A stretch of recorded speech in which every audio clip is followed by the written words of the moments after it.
stop. Thank you so much. So over this conversation, I was hoping to learn more what basically shaped you technically, as you've been through quite demanding kitchens in New York, London, and back in Lisbon, and also how you balance this inheritance of CURA and the authorship, basically, as you are in the restaurant with a quite strong identity, right? And just on a quick note, but correct me if I'm factually saying something wrong, basically, under your leadership, CURA retained the Michelin star in 2025 and 2026, Yeah, exactly. and it's on the 50 best discovery list, Yes. and La List in 2026. Yes.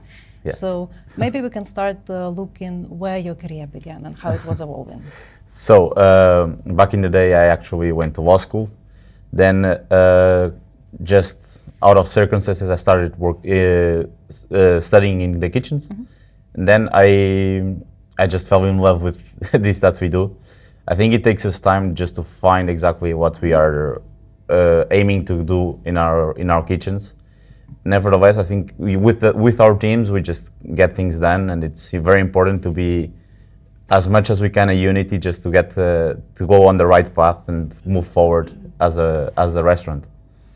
But yeah, the main thing was the love for the kitchen, I'm not gonna call it stress, although there is some, but especially the aim to just thrive, be better, just constantly evolving. It's quite technical. There's a lot of science going into it, so a lot of study goes on. But then we have to keep the passion alive throughout the days. Sounds good. When you work with a product, where do you usually start? So there's always the producer, so that's the main guideline for what we do. We speak with them, and they just start to let us know, okay, we can have this, and this here or here, and then we start visualizing a little bit what we can do. Season is the main focus, and Portugal is the key to what we do. So we're not a Portuguese restaurant. Nevertheless, there's a strong Portuguese identity through the flavors and especially the products. But then season just guides us through what we're doing in the menu. We have to be creative sometimes. We have to adapt, adjust, and go for we like to cook with a lot of passion, a lot of emotion as well, a little bit of nostalgia.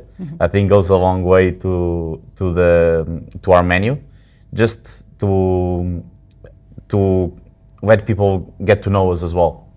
It's not just a dinner. We have to make an experience. And sometimes just giving a little bit of ourselves is what goes what makes the biggest impact. So basically, when you try to create a new dish on a menu, so you try to seek for those certain emotions and nostalgia, and then you think of what products or techniques to apply. So usually throughout the menu we have a guideline. So usually we go like. We have the Portuguese recipes that we've had for forever. Everyone in my house actually cooks quite well. There's no one in the area, but everyone cooks quite well. But that's one of the marks. But then we just have to think a little bit of the product and what the producers can get us, and think how we can highlight it, enhance it. And sometimes we're just not thinking of that recipe. But as soon as we try it, we're like, oof, this is like what I had when I was here or there, and we have to try to transport without actually traveling.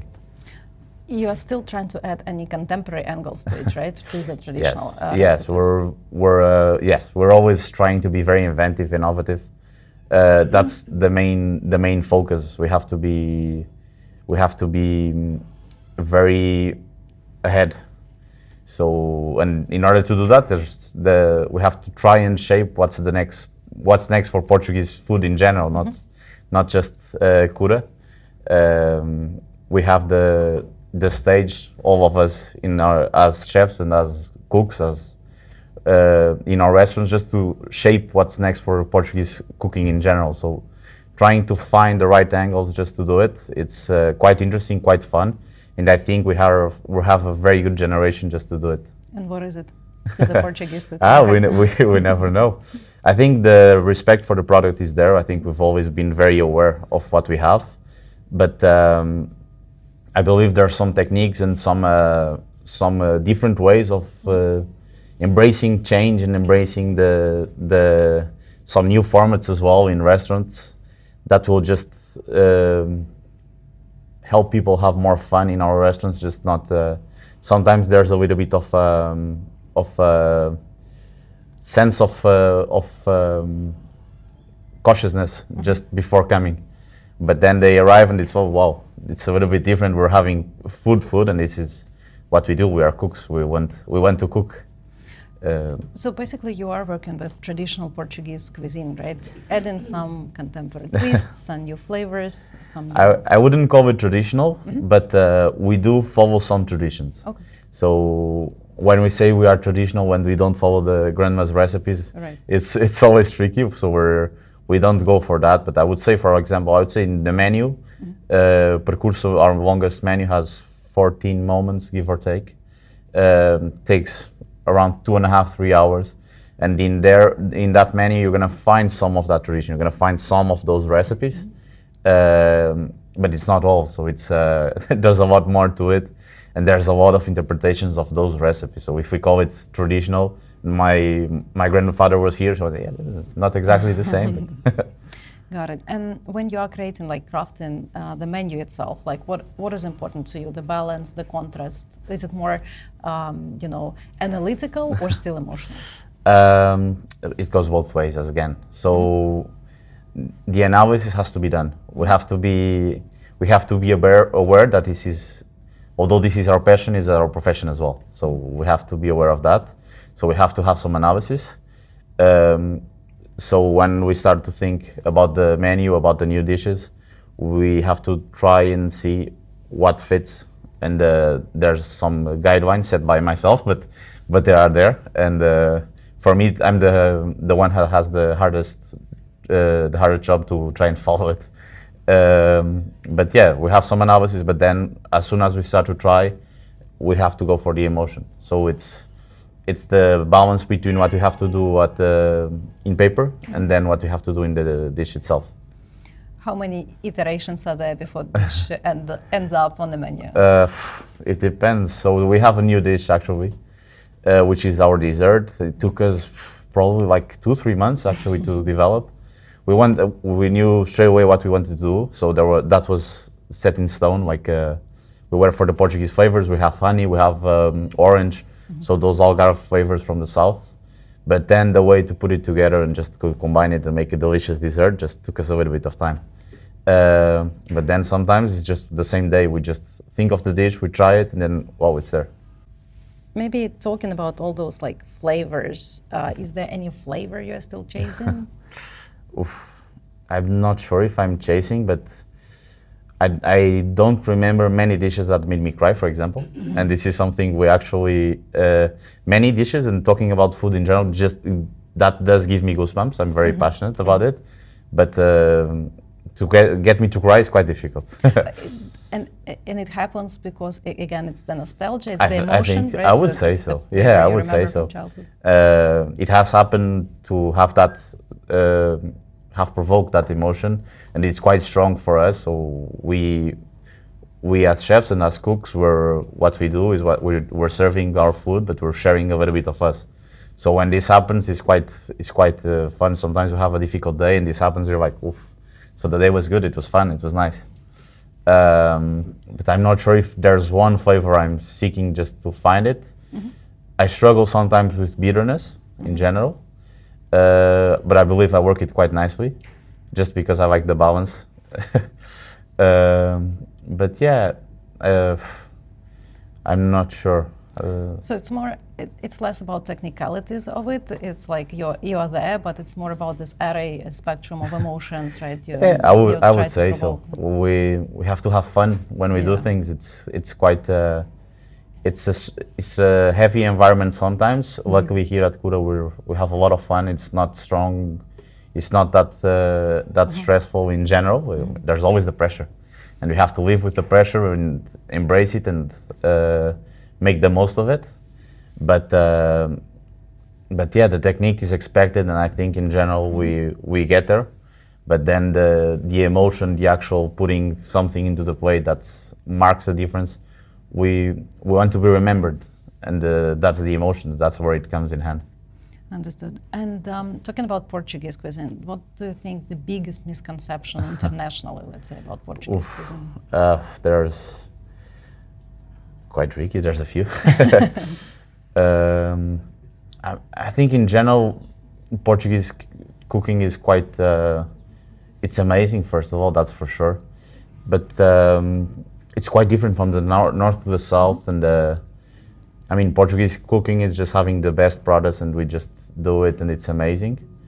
But let me think. Maybe bold, heavy flavors, heavy meals. I don't think that's that heavy in general. We just like to eat a lot in Portugal. Got it. But the produce, maybe the seafood, right? Everybody is working with seafood mainly.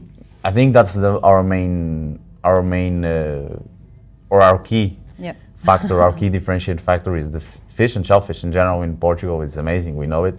We have the cold waters, which helps us quite a lot there. Sometimes just for example, the things of the temperatures that we cook, the many proteins, the fish itself, sometimes meat, that it just feels a little bit on the heavier side, and it's a little bit dry sometimes. That's what tradition tells us that we have to do. But for example, pork, which now we have amazing producers of pork, and we don't want to have it dry and super gray. And at home when I'm cooking or I'm cooking for my mother, she's like, well, yeah, this is undercooked. We cannot have this. Well.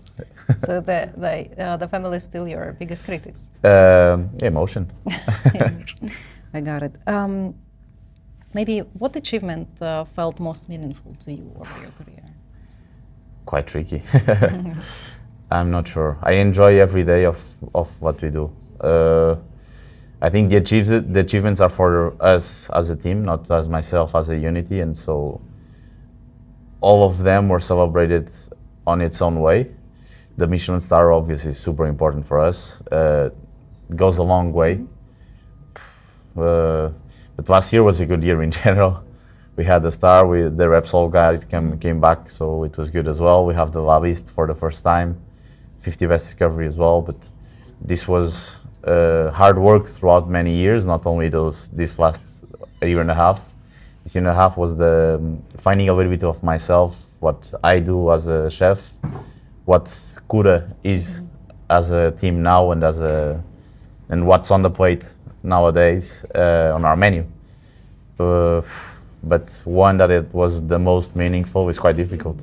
I think, let's call it last Friday, I was working and I was like, the day was amazing and it was super fun, and I was like, yeah, this was amazing, this was super rewarding. And so there's not one, it's just having a full dining,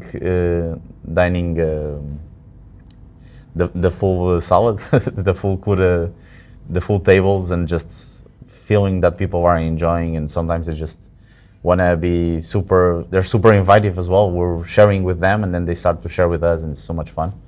And so we just have to find the rewards in the small achievements more than the big ones are just the peak of the whole year, let's call it. So it's an evolving journey. Yes. Every day. How do you assemble a team? How do you motivate a team? I mean, it's a work environment, so we have to work, I think. Sometimes it's trickier, sometimes I am still a cook, although I am a chef. Sometimes I have to be a little bit more on the spreadsheets and doing some calculations and stuff like this. And it's a little bit trickier those days, but still, I think a smile goes a long way. Those sort of cliches actually help a lot, and then we just have to make sure everyone feels we're pushing together. We're just for the same thing. We have the same goals. We have tunnel vision to the main goal, which is the achievements, of course, but mainly having the full tables. The vibe of the restaurant just changed so much, and it's so much fun. And when they feel we're here for that, it just helps a lot, I think. What is the main concept of CURA, and what story are you unfolding with the menu that you have right now? So the main thing for us is the curatorship itself. So CURA has a lot of meanings, but especially now we are focused on going for the table. So for the experience itself and people feeling that we want you to be here. We want you to be here. We're gonna attend for you. We're gonna share with you what we do. We want you to share it back in a way, but we want to be curators. We want to be the key thread throughout the whole experience. So the food has to be there, obviously, and we are a Portuguese-oriented restaurant. We have Portugal as our key factor in the whole thing, but then we have to adapt, we have to adjust, we have to personalize the experience, and that's what we aim to do now. We want to go, we want to go the extra mile just to make sure we make the memory. Everyone has to know, but we would like for everyone to remember the experience they have. Understood. Thank you so much. What's maybe the last question that I have? It's what is that legacy that you want maybe to leave as a chef in the gastronomy, let's say, of Portugal in general? It's my ambition is quite high. I'm not gonna sugarcoat it, but I'm gonna say it in general, not myself personally. I believe as Portuguese chefs, young chefs, and not only young chefs, I believe everything is changing and evolving, and I want to have a good impact. Like we want to try and be positive working in kitchens. Like now that we have all the things about NOM and the pressure and the aggressiveness, which was there, just leaving the other way, leaving the other part of it, which is the fun part, all the care that we can do and take and put into our efforts and our work, and just shaping a generation of people who are actually excited to come to work and just, we're gonna do it, we're gonna have some fun. It's not gonna be pressure. We have to be better, but that's what we aim to do every day. So it's a little bit different, and being able to embrace that pressure and help everyone thrive through that pressure with fun and excitement. Sounds good. Maybe a couple more. Yeah. Can you still go to other places and enjoy the food, or you kind of, deconstruct it every time you eat? I love going to dinner in general and having the experiences. Sometimes dinner, sometimes the experience. There are different concepts. I think CURA has to be an experience, not only a dinner. I enjoy it usually. I enjoy it quite a lot, but since I'm always trying to be better, I'm always trying to make CURA better. I'm always very attentive. So although I am enjoying, I'm very, very focused. So it's like I'm studying in a way. So a good wine and it goes a long way for me to try and relax a little bit more. But I wouldn't say I'm stressed, but I am very aware of what's happening, and I try to take it in just to see what of that amazing work the other guys are doing I can put into what we do. We shape it into our own in a way. The proportion of creativity and discipline at your kitchen? I think discipline goes a long way. We have to be very creative, and that's obvious. I'm not going to call it 50-50 because I don't think it's real. I think throughout the day there's always the crazy ideas and like, yeah, what if we did this with this, with this, and with this, and then like, bleh. And half the team is like, well, he's a little bit crazy sometimes, it's okay. And the other one is like, let's try it, can we try it now, can we try it now? And so, but then the discipline goes like, as soon as we start services, it's, again, the focus stops being in what we are doing as just cooking, and we start doing the curatorship. We go for the guest itself. As soon as they arrive, everything switches. So the discipline, let's call it the 4 hours of service, is the discipline for sure. All the rest of the day, you can be quite creative, which is fun. Sounds good. Thank you so much. It was super interesting. Thank you so much. Thank you. Well, I go home and I eat cereal or what I eat, sometimes I eat that, but then every time I can, I want to cook. And for Nice. friends and everything? Everyone. Well, must be your friends. Must be lucky. must feel very lucky. Yeah, every time. I was speaking some about last year. One of my friends, it was his birthday, so we were speaking, and he was like, "Yeah, I remember your birthday that you decided to make like 70 different types of different tacos, and you were doing the thing, and this like." And so yeah, I love to cook so much, and I keep loving it, and I don't. For now, at least, I haven't stopped, and that's the part of it. It's the emotion, the fun of it.